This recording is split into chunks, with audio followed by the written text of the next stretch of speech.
Assalamu alaikum dear students. Our subject is science for class 7th and our today's topic is breathing under water. तो अभी तक आपने breathing के बारे में सब कुछ पढ़ा कि कैसे दूसरे ऑर्गेनिजम्स, लास्ट वीडियो में पढ़ा कि कैसे अदर ऑर्गेनिजम्स और एनिमल्स कैसे ब्रीथ करते हैं. अब हमें देखना है कि ये जो ब्रीदिंग होती है, सांस अंडर पानी के अंदर कैसे सांस लिया जाता है. आपसे पूछेंगे कि कैन वी ब्रीथ, क्या हम ब्रीथ कर सकते हैं और जिंदा रह सकते हैं पानी में. हाँ, कुछ ऐसे भी ऑर्गेनिजम्स है जो पानी में रहते हैं और ब्रीथ भी करते हैं और सरवाइव, जिंदा भी रहते हैं. जैसे हम फिश की बात कर ले, पानी में तो ज्यादातर बहुत सारे और कुछ ऐसे भी ऑर्गेनिजम्स हैं, लेकिन हम फिश की बात यहाँ पे एग्जाम्पल एक फिश की लेंगे. आपने ये देखा होगा कि हाउ डू दे ब्रीथ, कुछ बहुत सारे ऑर्गेनिजम्स होते हैं वो पानी में रहते हैं और कैसे वो पानी के अंदर ब्रीथ करते हैं. तो आपने बहुत सारी क्लासेस में पढ़ा होगा कि जो फिश होती है उसके अंदर गिल्स होते हैं जो हमें मदद करती है, help them to use oxygen. जो पानी के अंदर जो ऑक्सीजन होता है, डिजोल्व होता है पानी में, ऑलरेडी ऑक्सीजन प्रेजेंट होता है. जो ये फिश होती है ये अपनी गिल्स के थ्रू ब्रीथ करती है. यहाँ पे एक डायग्राम दिखाई हुई है ब्रीदिंग ऑर्गन्स इन फिश, कैसे फिश ब्रीथ करती है under water through their gills पे. ये देखो बेटा, यहाँ पे फिश का जो थोड़ा सा डायग्राम दिखाया हुआ है, आपने देखा होगा. आप सब फिश खाते हैं, घरों में देखे, मतलब देखी भी है फिशेस, हर एक बच्चे ने देखा होगा. उसके अंदर आपने जब फिश का सर देखा होगा, उसके यहाँ पे साइड में बिल्कुल इसी तरह से गिल्स होते हैं जिसकी वजह से वो ब्रीथ करते हैं.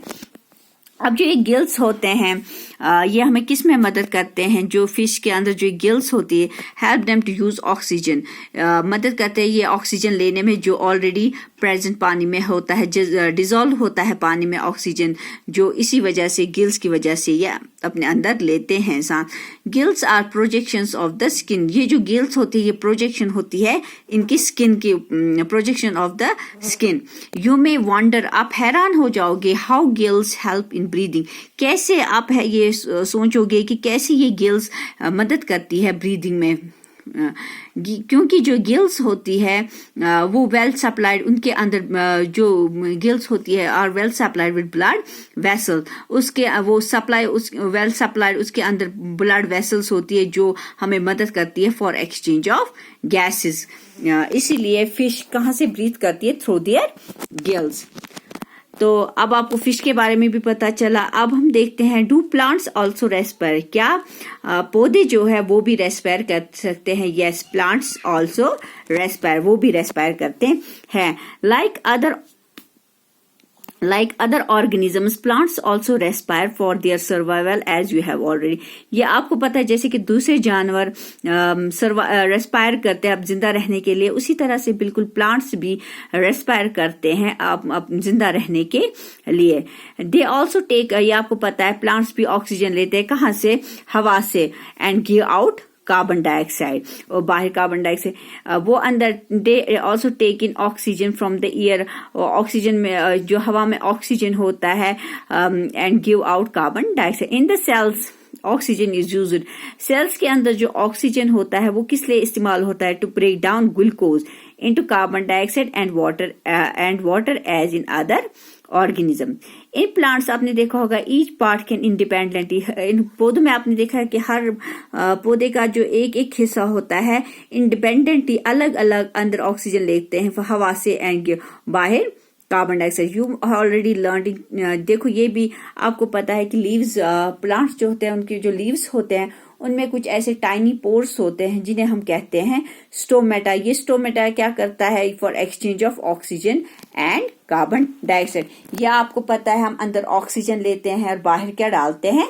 कार्बन डाइऑक्साइड, जो प्लांट्स लेते हैं. तो like other living cells of the plants, जो दूसरे जानदार सेल्स होती है प्लांट्स की, जैसे कि हम रूट्स की बात करेंगे, रूट सेल्स की बात करेंगे, इनको भी जरूरत होती है ऑक्सीजन की टू जनरेट एनर्जी. इनको भी ऑक्सीजन की जरूरत होती है ताकि इनके अंदर एनर्जी पैदा हो गई. रूट्स टेक अप एयर, हवा को अंदर लेते हैं from the air spaces, air की जो स्पेसिस होती हैं प्रेजेंट बिटवीन द, जो मिट्टी के अंदर स्पेसिस होती है प्रेजेंट, एयर स्पेसिस प्रेजेंट, यहाँ पे आपके डायग्राम से आपको क्लियर हो जाएगा, बिटवीन द सॉइल पार्टिकल्स के अंदर।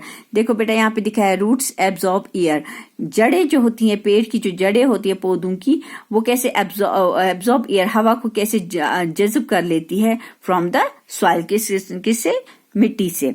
यहाँ पे दिखाया हुआ है सॉइल पार्टिकल्स, क्या कैसे यहाँ पे एयर स्पेस, हवा के स्पेसिस है, और रूट हेयर होते हैं, रूट्स की जो रूट हेयर होती हैं।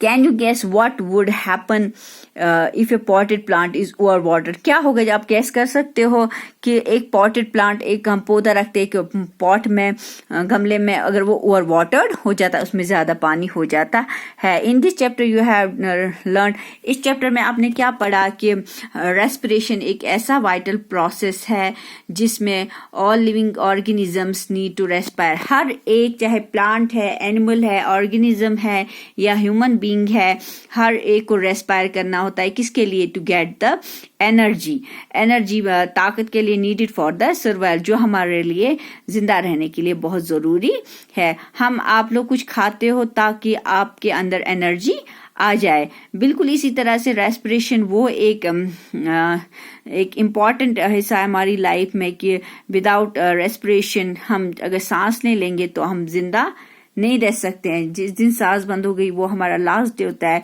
इसीलिए ये जो रेस्पिरेशन होता है ये बहुत ही इम्पोर्टेंट हमारी लाइफ में होता है। रेस्पिरेशन, डाइजेशन, एसिमिलेशन, एक्सक्रीशन, ये सारे जो चीजें होती है ये एक लिविंग ऑर्गेनिजम्स के लिए बहुत ज्यादा जो, इसी के साथ बेटा ये आपका रेस्पिरेशन इन ऑर्गेनिजम्स यहीं पे चैप्टर कंप्लीट होता है।